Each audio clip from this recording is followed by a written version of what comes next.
नमस्कार साथियों, मैं नीलांजलि पांडे मध्य प्रदेश के एक बहुत ही प्रतिष्ठित ज़िले टीकमगढ़ से आपसे रूबरू हो रही हूँ। जैसा कि हर वर्ष मनाया जाता है, गत 5 जून को पर्यावरण दिवस मनाया गया, लेकिन मनाने के तरीके तो वही रहे। जैसे व्हाट्सएप पे वीडियोस, स्टेटस, फ़ोटोज़, अर्थ की फ़ोटो और जाने क्या क्या सब कुछ हुआ।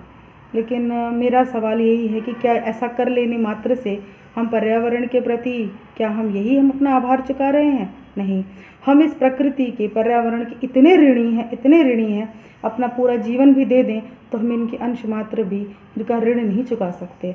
हम वो लोग हैं जो प्रकृति के पेड़, पशु, पक्षी, जल, वायु, इन सब की हम पूजा करते हैं, प्रार्थना करते हैं। इनके बिना हमारा जीवन संभव नहीं है। तो हमें क्या करना चाहिए? आपने अनेक वीडियोस देखे जिसमें ये कहा जा रहा है कि पेड़ लगाएं।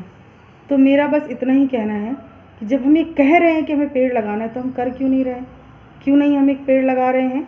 और मेरा आग्रह है उन सभी लोगों से कि प्लीज़ एक बार सब लोग इकट्ठे हों, इस गर्मियों में एक पेड़ अवश्य लगाएं। ना सिर्फ उसे लगाएं बल्कि उसे पालें भी, बिल्कुल अपनी संतान की तरह। जैसे हमारी संतान हमारे लिए, हम उससे उम्मीदें लगा के रखते हैं कि वो हमें आने वाले जीवन में हमें सुख देगी। ये पेड़ भी हमें एक छाया देंगे, फल देंगे, हवा देंगे, प्राणवायु देंगे। तो ये भी तो हमारी विरासत है। हम अपनी संतानों के लिए ज़मीन, गहने, दौलत, अनेकों शोहरत हमने छोड़ जाते हैं। लेकिन क्या फ़ायदा ऐसी दौलत का अगर हमारे ही बच्चे जब घर से बाहर निकलें और उन्हें प्राणवायु लेने में कष्ट महसूस होने लगे। वो बाहर निकलें और उन्हें निकलने के लिए मास्क लगाना पड़े, आँखों में चश्मे लगाने पड़े ताकि उन्हें आँखों में जलन ना हो। छोटे छोटे बच्चे अस्थमा का शिकार हो, पीने के लिए साफ़ पानी भी ना मिले। तो फिर ऐसे पर्यावरण का क्या फ़ायदा? क्या हमारा कर्तव्य नहीं है? क्या पर्यावरण दिवस सिर्फ 5 जून तक ही सीमित है? हमें प्रतिदिन इसके लिए ऋणी होना पड़ेगा। प्रतिदिन हमें इसके प्रति अपना कर्तव्य निभाना पड़ेगा। जैसे हम सब जानते हैं बढ़ते तापमान के कितने ज़्यादा बुरे इफ़ेक्ट हैं। जैसा बढ़ते हुए तापमान ने, जब तापमान बढ़ेगा, जिसको हम ग्लोबल वार्मिंग कह रहे हैं, तो क्या होगा पता है? ग्लोबल वार्मिंग सबको पता है। बर्फ़ पिघलेगी, नदियाँ लबालब भरेंगी, कुछ शहरों में बाढ़ आ जाएगी, लोग डूब जाएंगे, बहुत बड़ा विनाश होगा। उसके बाद धरती सूखने लगेगी क्योंकि ग्लेशियर्स तो पिघल गए। फिर आएगा खाद्य संकट, यानी कि हमें इतने सारे, जो हम आज चावल की खेती, धान की खेती, गेहूं की खेती, कई प्रकार की सब्जियां हम आज तो हम उगा पा रहे हैं। आने वाले समय में हमारे लिए इतना कष्टकारी हो जाएगा, हम उन्हें उगा नहीं पाएंगे क्योंकि हमारे पास पर्याप्त न जल होगा, न मिट्टी ही उपजाऊ रह पाएगी। और फिर जो तापमान जो चरम सीमा पर जा रहा है, वो अपना खेल तो दिखाएगा ही दिखाएगा।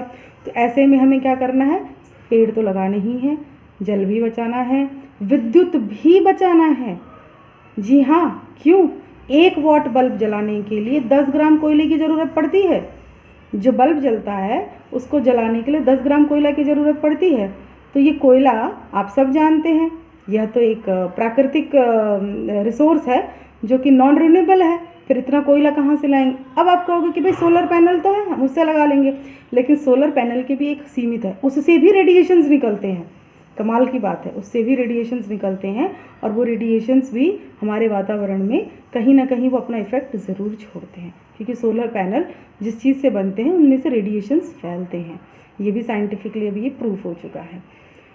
तो क्या करना है? वही जो हम पहले से करते आए थे, संयम रखना है। अपने जीवन को साधारण तरीके से चलने देना है। जहाँ ज़रूरत हो वहाँ हमें पंखे से काम चला लेना है, पास हैं तो पैदल चल के चले जाना है, पानी का सदुपयोग कर लेना है, पेड़ पौधे लगाने हैं। और ना सिर्फ ये, बल्कि हमें अपने बच्चों को भी इस बात को सिखाना है। और हाँ, अगर आपके बच्चे कहीं किताबों में, स्कूल में, उनके टीचर्स के द्वारा अगर उन्हें शिक्षा मिलती है कि save environment, save the planet, अगर वो ऐसा कुछ करते हैं तो बड़े लोगों को भी उनके साथ बढ़ चढ़ करके हिस्सा लेना चाहिए।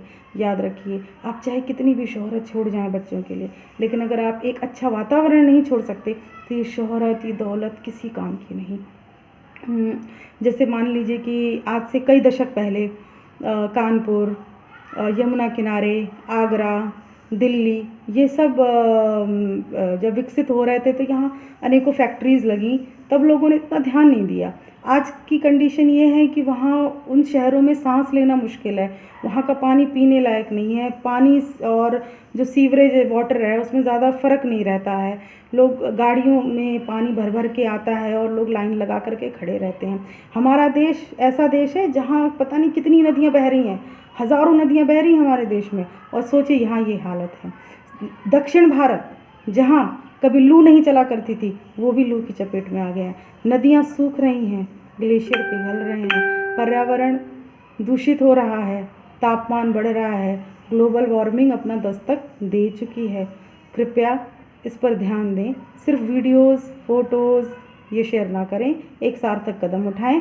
मैं तैयार हूँ, आप भी तैयार हों, और मेरी आशा है कि जब आप मुझे सुन लेंगे, हो सकता है आपको ऐसा लगे कि ये तो हमें सब कुछ पहले से पता था, ये कौन सी नई बात हो गई। पता तो सबको सब कुछ रहता है, करने से होता है। आइए मिलकर के कदम उठाते हैं। इस गर्मी की छुट्टियों में मेरे साथ सब लोग प्लान बनाइए, कुछ करते हैं, एक ऐसा ड्राइव चलाते हैं जिसमें हम ये बताएं कि हाँ, हमने भी कुछ किया है, इस हमारी देन है इस पर्यावरण को। चलिए आइए, आप जो करना चाहें अपनी एक तरफ से एक पहल ज़रूर करें। धन्यवाद, बहुत बहुत शुक्रिया मुझे सुनने के लिए। Thank you so much.